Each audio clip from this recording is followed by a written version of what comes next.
Y yo quería comentarle a los senadores, a las senadoras, de que este acuerdo es, en la concepción de Córdoba, el acuerdo fiscal de la sensatez, porque toca andariveles que nos permiten avanzar como país. Primer andarivel que toca es el de reparto de recursos entre la nación y las provincias. Todos sabemos que la ley de coparticipación federal del año 1988 establecía que 57% de los impuestos nacionales iban para las provincias, 43% para la nación. Los sucesivos pactos fiscales y la sucesiva creación de impuestos nuevos por parte de la nación llevó a que ese porcentaje bajara significativamente. Y fue así hasta que en el año 2015 la nación se llevaba el 62% de los recursos de los impuestos nacionales y las provincias solo el 38%.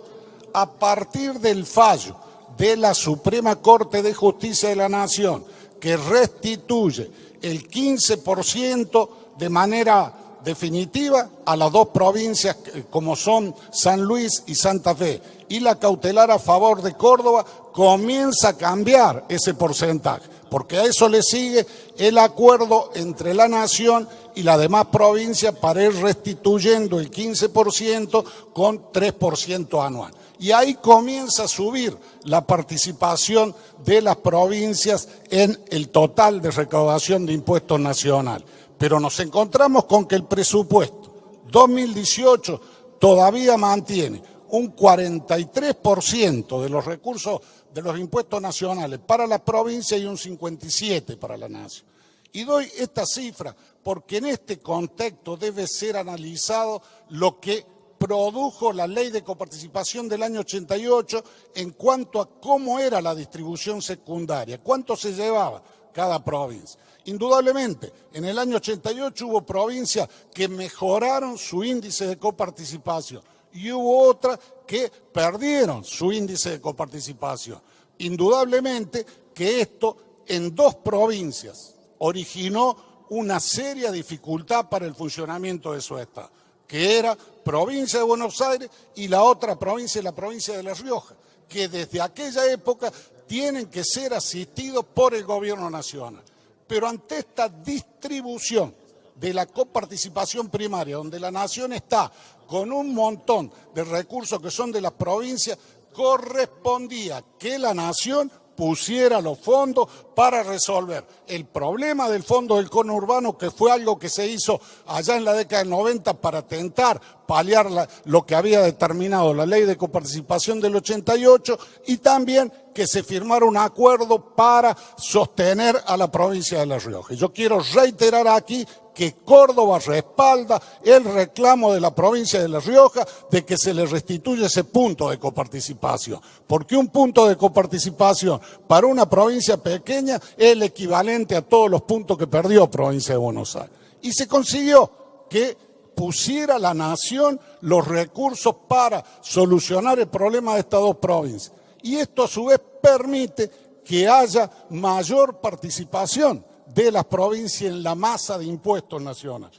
Fíjense que este año, del año que viene, mejor dicho, en vez del 43% para las provincias, en virtud de este acuerdo fiscal, pasamos a tener el 46,2% de los impuestos nacionales de la provincia. Mejoramos la situación.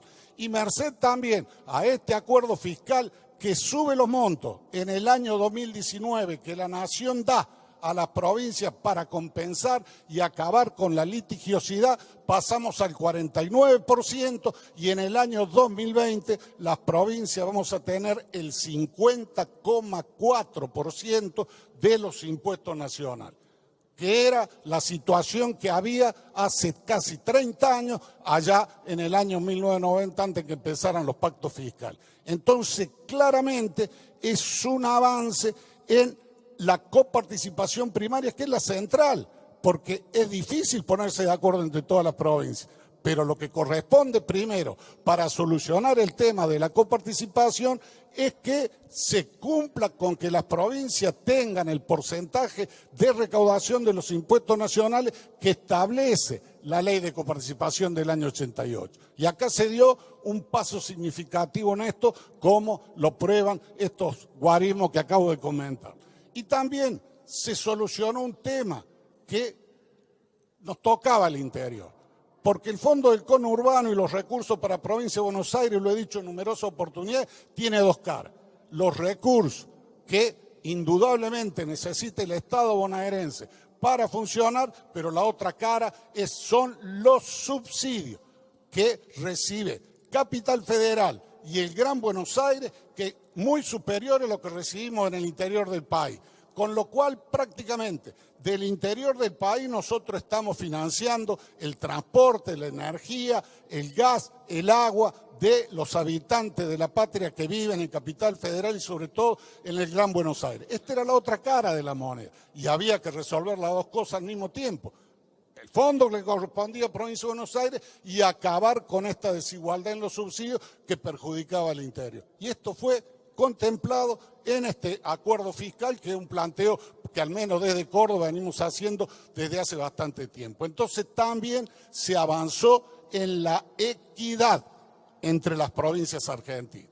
Creo que otro andarivel que es importante para las provincias es de que las 12 provincias que no tenemos las cajas transferidas, se acuerda con la Nación en primer lugar que no es necesario hacer igual el régimen jubilatorio de las provincias o la Nación, pero para ser equitativo con los otros 12 distritos que transfirieron sus cajas, la Nación paga solamente la parte que coincide con la jubilación nacional, porque esto es lo lógico y lo equitativo, y se consiguió eso. Además, se consiguió que fuera automática la transferencia a partir del año que viene, todos los meses, en función de cuánto se determine es el déficit que acuerden Nación y cada provincia para este año 2017 y así sucesivamente. Lo mismo que, indudablemente, toca a las provincias que transfirieron su caja la resolución sobre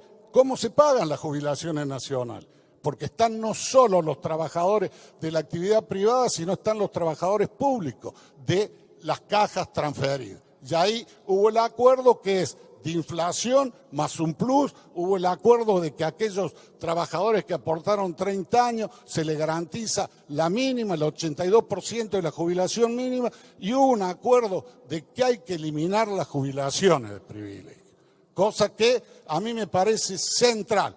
Para que tengan una idea, señores senadores, yo, que es la segunda vez que soy gobernador de Córdoba, yo no me puedo jubilar en la Caja de Córdoba, porque no hay jubilaciones de privilegio en Córdoba, la derogamos en mi anterior mandato. Y se cumple la ley como cualquier mortal. Como yo tengo, igual que mi antecesor, más aporte en las cajas nacionales que en la provincia, nos tendremos que jubilar también como cualquier trabajador de las cajas nacionales. Y en esta dirección hay que avanzar, porque las jubilaciones de privilegio pesan y mucho en el déficit que pueda tener el ANSES y pesan sobre el conjunto de la economía.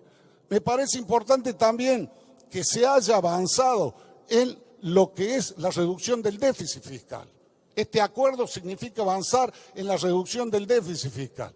Y la historia de nuestra patria, de las sucesivas crisis, fue el persistente déficit fiscal. Un país puede tener déficit fiscal un año, puede tener déficit fiscal 2 años, lo que no puede es tener siempre déficit fiscal, porque esto se cubre o emitiendo, que al final termina en inflación, o se cubre tomando deuda, que al final termina que no le prestan más al país por acumular deuda y termina en una explosión macroeconómica. Las dos cosas tenemos que evitar, porque si hay una deuda de democracia es que por esta situación de los estallidos cíclicos de nuestra patria, tenemos la cantidad de pobres que bordea el 30%. Cada década hay más pobres que la década anterior.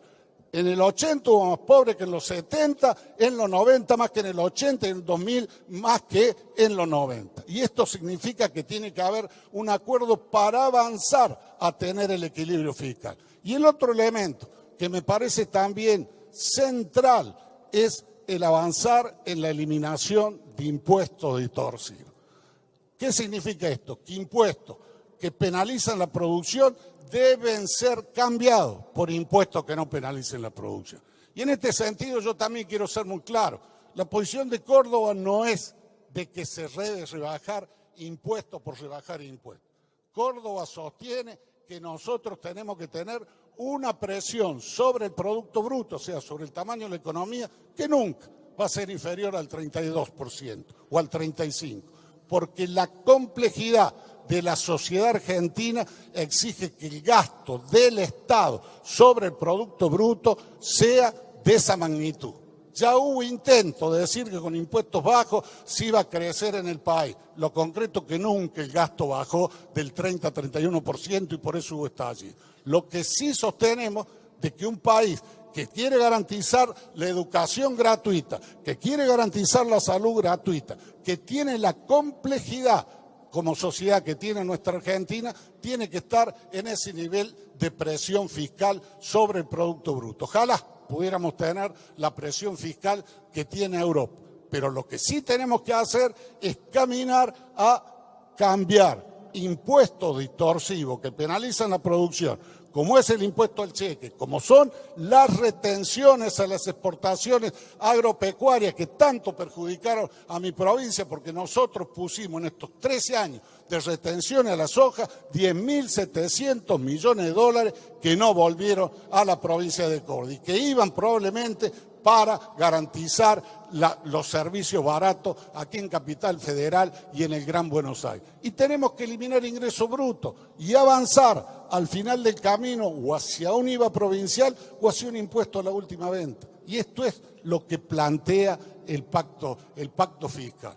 Por eso yo quiero pedirle a todos los señores y a todas las señoras senadoras que voten este pacto fiscal, que es el pacto de la sensatez, porque trae más repartición federal de los impuestos, porque elimina inequidad entre las distintas provincias de la patria, porque avanza en la dirección de alcanzar el equilibrio fiscal y porque avanza también en la dirección de lograr bajar impuestos distorsivos y poner impuestos neutros para la producción que nos permitan tener más competitividad en nuestro aparato productivo y por lo tanto generar más empleo, que es lo único que garante la vida digna de nuestro pueblo. Muchísimas gracias por la invitación, señor presidente.